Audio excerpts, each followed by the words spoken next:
ఒక యోగి ఆత్మకథ. అధ్యాయం 10. గురుదేవులు శ్రీ యుక్తేశ్వర గారిని కలుసుకోవడం. ఇందులోని 2వ భాగం మొదలు పెడదామండి. దేవుడా, బండి తొందరగా రప్పించు. దయానందులు నా నోరు కట్టేయడానికి విధించిన నియమంతో దివ్యప్రదాత అయిన భగవంతుడికి ఏమీ ప్రమేయం లేదని అనుకున్నాను. భగవంతుడి దృష్టి మరో చోట ఉంది. కుంటుకుంటూ నడుస్తున్న గోడ గడియారం గంటలు గడిపేసింది. మా స్వాముల వారు గుమ్మంలో అడుగుపెట్టే వేళకి చీకటి పడుతోంది. నేను పట్టరాని సంతోషంతో ఆయనకు స్వాగతం చెప్పాను. దయానందులు ముందు స్నానం చేసి ధ్యానం చేసుకుంటారు. ఆ తర్వాతే మనం వడ్డన చేసేది. జితేంద్రియుడు అపశకునపు పక్షిలా మళ్లీ నా దగ్గరకు తయారయ్యాడు. నేను దాదాపు స్పృహ తప్పిపోయే స్థితిలో ఉన్నాను. ఖాళీగా ఉండడం కొత్తైన నా చిన్నారి కడుపు ఆవురావురుమంటూ టొకాయిస్తోంది. నేను చూసిన క్షామ బాధితుల చిత్రాలు నా ముందు పిశాచాల్లా అల్లాడుతున్నాయి. కాశీలో మరుసటి ఆకలి చావు ఈ క్షణంలోనే ఈ ఆశ్రమంలో సంభవించబోతోంది అనుకున్నాను. ఆ ప్రమాదం 9 గంటల వేళకి తప్పిపోయింది. అమృతతుల్యమైన తీయని పిలుపు నా జీవితంలో పరిపూర్ణ గడియల్లో ఒకటిగా ఆ రాత్రి భోజనం నా జ్ఞాపకాల్లో నేటికి చాలా స్పష్టంగా నిలిచి ఉంది. నేను భోజనంలో ఎంత గాఢంగా మెనిగిపోయినప్పటికీ దయానందులు పరధ్యానంగా భోంచేస్తున్నారన్న సంగతి గమనించలేకపోలేదు. నేను కోరే మాదిరి భౌతిక సుఖాలకు ఆయన అతీతులైనట్టున్నారు. స్వామీజీ, మీకు ఆకలి వెయ్యలేదా? నేను సృష్టిగా భోంచేసినందుకు సంతోషపడుతూ పఠన మందిరంలో ఆయనతో పాటు ఒంటరిగా ఉన్నాను. వేసింది అన్నారు. గత 4 రోజులు తిండి తీర్థం లేకుండా గడిపాను. రైలు ప్రయాణాల్లో నేనెన్నడూ తినను. ఐహిక వాంఛలతో కూడిన ప్రజల నుంచి వెలువడే విభిన్న స్పందనలతో నిండి ఉంటాయి రైళ్లు. మా బోటి సన్యాసులకు విధించిన శాస్త్ర నియమాల్ని నేను తూచా తప్పకుండా పాటిస్తాను.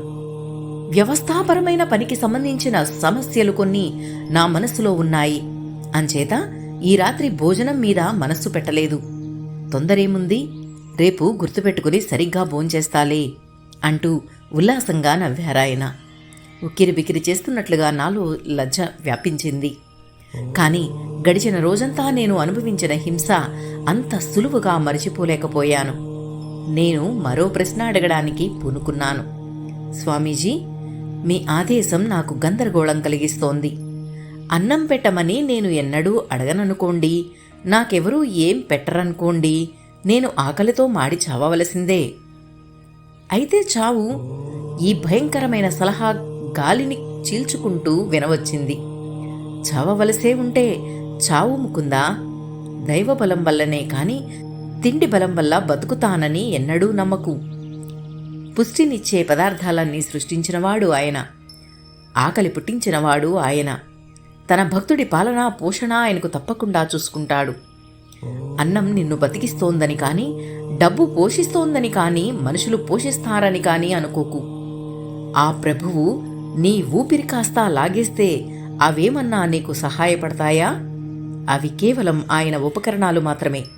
నీ కడుపులో ఆహారం జీర్ణమవుతుంది ఏదో నీ నేర్పు వల్లనా? నీ విచక్షణా ఖడ్గాన్ని ఉపయోగించు ముకుందా. ఉపకరణ బంధాల్ని ఛేదించి ఒకే ఒక కారణమైన భగవంతుణ్ణి దర్శించు. నిశితమైన ఆయన మాటలు నాలో మూలుగ లోతల్లోకి దూసుకుపోవడం గమనించాను. దైహికావసరాలు ఆత్మను పరాజితం చేస్తాయన్న పాతకాలపు భ్రమ పటాపంచలైంది. పరమాత్మ సర్వ సమృద్ధిని అప్పుడే అక్కడే చవిచూశాను. వారణాసి ఆశ్రమంలో నేర్చుకున్న ఈ గుణపాఠం ఉపయోగాన్ని రుజువు చేసే సందర్భం అనంత యాత్రగా సాగిన నా అనంతర జీవితంలో ఎన్ని అపరిచిత నగరాల్లో వచ్చిందో. కలకత్తా నుంచి వచ్చేటప్పుడు నాతో వచ్చిన ఒకే ఒక విలువైన వస్తువు మా అమ్మ దగ్గర నుంచి నాకు సంక్రమించిన వెండి రక్షరేకు. నా చిన్నప్పుడు మా అమ్మకి ఒక సాధువు ఇచ్చినది. కొన్నేళ్లుగా దాన్ని నేను కాపాడుకుంటూ ఇప్పుడు ఆశ్రమంలో నా గదిలో జాగ్రత్తగా దాచిపెట్టాను. ఒకనాడు పొద్దున్న నేను రక్షరేకును మళ్లీ ఒకసారి చూసుకుని ఆనందిద్దామని తాళం వేసిన పెట్టె తెరిచాను. సీలు వేసిన కవర్ను ఎవరూ తాకనైనా లేదు. కాని రక్షరేకు మాయమైంది. అది పోయినందుకు ఎంతో బాధపడుతూ కవరు చింపి చూసుకుని నేను పొరపాటు పడ్డానికి అవకాశం లేదని రూఢీ చేసుకున్నాను. ఆ సాధువు జోస్యం చెప్పిన ప్రకారమే ఆయన శూన్యంలోంచి తెప్పించి ఇచ్చినది తిరిగి శూన్యంలోనే కలిసిపోయింది. దయానందుల అనుయాయులతో నా సంబంధం క్రమంగా చెడిపోతూ వచ్చింది. కావాలని నేను వాళ్ళకి దూరంగా ఉంటున్నందువల్ల నొచ్చుకుని వాళ్ళు నాకు దూరమయ్యారు. ఏ ఆశయంతో నేను ఇంటిని ప్రాపంచకమైన ఆశల్ని అన్నిటినీ వదులుకుని దైవ ధ్యాన నిష్టకు కట్టుబడి ఉన్నానో ఆ ఆశయమే అన్ని వైపుల నుంచి నిస్సారమైన విమర్శకు గురి అవుతూ వచ్చింది. ఆధ్యాత్మిక పరివేదనతో మనసు వ్యధచెంది భగవంతుడు నాకొక సమాధానం అనుగ్రహించే వరకు ప్రార్థన చెయ్యాలని నిశ్చయించుకుని ఒక ఉషోదయాన నేను నా అటక మీదకి వెళ్ళాను. దయామయి జగన్మాత దివ్య దర్శనాల ద్వారా నువ్వైనా నాకు జ్ఞానబోధ చెయ్యి, లేకపోతే నువ్వు పంపే గురువు ద్వారానైనా బోధించు. గంటల తరబడిగా నేను వెక్కి వెక్కి ఏడుస్తూ పెట్టుకున్న మొరకు సమాధానం రాలేదు. ఇంతలో హఠాత్తుగా అనంతమైన ఒక వలయాకార మండలంలోకి నన్ను సశరీరంగా లేవనెత్తినట్టు అనిపించింది. నీ గురువు ఈ రోజునే వస్తున్నాడు. దివ్యమైన ఒక స్త్రీ కంఠస్వరం అన్ని వేపుల నుంచి అవ్యక్తంలోంచి వినవచ్చింది. ఇంతలో ఒక నిర్దిష్ట ప్రదేశం నుంచి కేక వినిపించడంతో నా అతీంద్రియానుభూతి పటాపంచలైంది. వంటింట్లోంచి హాబు అనే మారుపేరు గల ఒక యువ పురోహితుడు పిలుస్తున్నాడు నన్ను. ముకుందా, ఇంక ధ్యానం చాలు, నువ్వో పని మీద వెళ్ళాలి. మరోనాడైతే నేను అసహనంగా జవాబు ఇచ్చి ఉండేవాణ్ణి. ఇప్పుడు మాత్రం కన్నీళ్లతో ఉబ్బిన మొహం తుడుచుకుని అణుకువుగా అతని మాట మన్నించాను. హాబుతో కలిసి ఎక్కడో దూరంగా బెంగాలీ బస్తీలో ఉన్న బజారుకు బయలుదేరాను. బజారులో మేము సరుకులు కొనడం పూర్తి అయ్యేసరికి సూర్యుడింకా నడినెత్తికి రాలేదు. ఇల్లాళ్ళు, గైడ్లు, పురోహితులు, సాదా బట్టలు కట్టుకున్న వితంతువులు, హుందాగా ఉండే బ్రాహ్మణులు, ఎక్కడ పడితే అక్కడ కనిపించే ఆంబోతులతోనూ మంచి రద్దీగా ఉన్న వీధిలో ముందుకు చొచ్చుకుంటూ వెళ్ళాం. నేను హాబు అలా సాగిపోతూ ఉండగా అతి సాధారణమైన ఒక సన్నటి సందువేపు తల తిప్పి చూశాను. ఆ సందు చివర స్వాముల వారి మాదిరిగా కాషాయ వస్త్రాలు ధరించిన క్రీస్తు వంటి మహాపురుషుడొకరు నిశ్చలంగా నిలబడి ఉన్నారు. ఆ క్షణంలోనే కాక యుగ యుగాలుగా కూడా నాకు తెలిసిన వారిలా కనిపించారాయన. ఒక్క క్షణం నా చూపు ఆబగా ఆయన మీదే నిలిచింది. కాని ఇంతలోనే మళ్లీ మనసులో ఒక శంక పుట్టింది. దేశాటనం చేసే ఈ సన్యాసిని చూసి ఎవరో నీకు తెలిసినాయన అనుకుని పొరపడుతున్నావు. కలలు కనేవాడా, ముందుకు నడు అనుకున్నాను. 10 నిమిషాలయ్యేసరికి నా పాదాలు బాగా తిమ్మిరెక్కేసినట్టు అనిపించింది. కాళ్ళు రాళ్లైపోయినట్టయి అడుగు ముందుకు పడనీయలేదు. ఎంతో శ్రమపడి వెనక్కి తిరిగాను. వెంటనే నా పాదాలు మళ్లీ మామూలుగా అయిపోయాయి. తరువాత మళ్లీ ఇటు తిరిగాను. ఆ చిత్రమైన బరువు మళ్లీ నన్ను అణిచివేసింది. ఆ సాధువుగారు అయస్కాంత శక్తితో నన్ను దగ్గరకు లాక్కుంటున్నారు. ఇలా అనిపించేసరికి నా దగ్గరున్న పొట్లాలు హాబూ చేతుల్లో పెట్టేశాను. అతను నేను చేసే తప్పటడుగులు ఆశ్చర్యంగా గమనిస్తూనే ఉన్నాడు. ఇప్పుడు విరగబడి నవ్వాడు. ఏమైంది నీకు, పిచ్చెక్కిందా? నాలో పొంగే భావావేశం అతనికి తగిన జవాబివ్వకుండా అడ్డుకుంది. మారు పల్కకుండా అక్కడి నుంచి పరిగెత్తాను. పాదాలకు రెక్కలు మొలిచిన వాడి మాదిరిగా అడుగులు గాలిలో తేలిపోతూ ఉండగా ఆ సన్నటి సందు దగ్గరికి చేరాను. నేనున్న వైపే నిలకడగా చూస్తున్న ప్రశాంతమూర్తి చటుక్కున నా కంటపడ్డారు. ఆత్రంగా కొన్ని అడుగులు వేసేసరికి ఆయన పాదాల దగ్గరున్నాను. గురుదేవా, 1000 దివ్య దర్శనాల్లో నా కళ్లకు కట్టిన దివ్య ముఖబింబం ఇదే.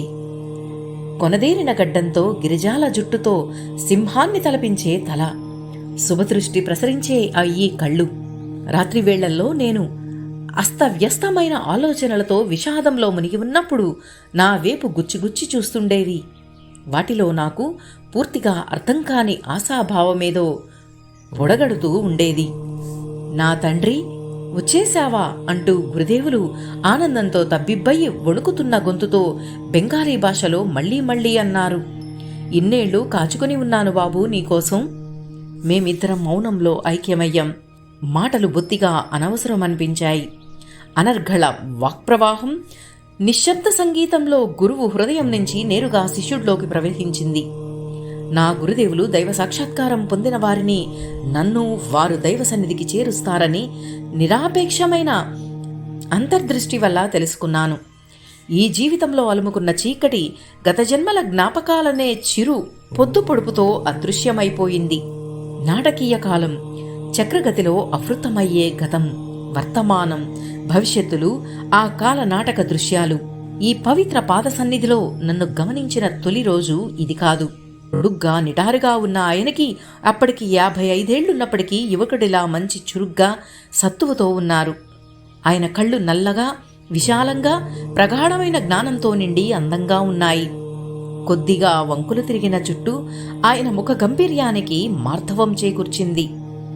బలం సాధుత్వంతో సూక్ష్మరూపంలో మేళవించింది.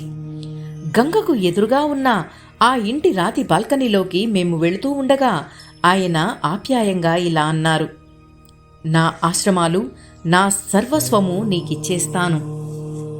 స్వామి, నేను వచ్చింది కేవలం జ్ఞానం కోసం, దైవ సాక్షాత్కారం కోసం. నేను మీ దగ్గర పొందగోరే నిధులు అవి.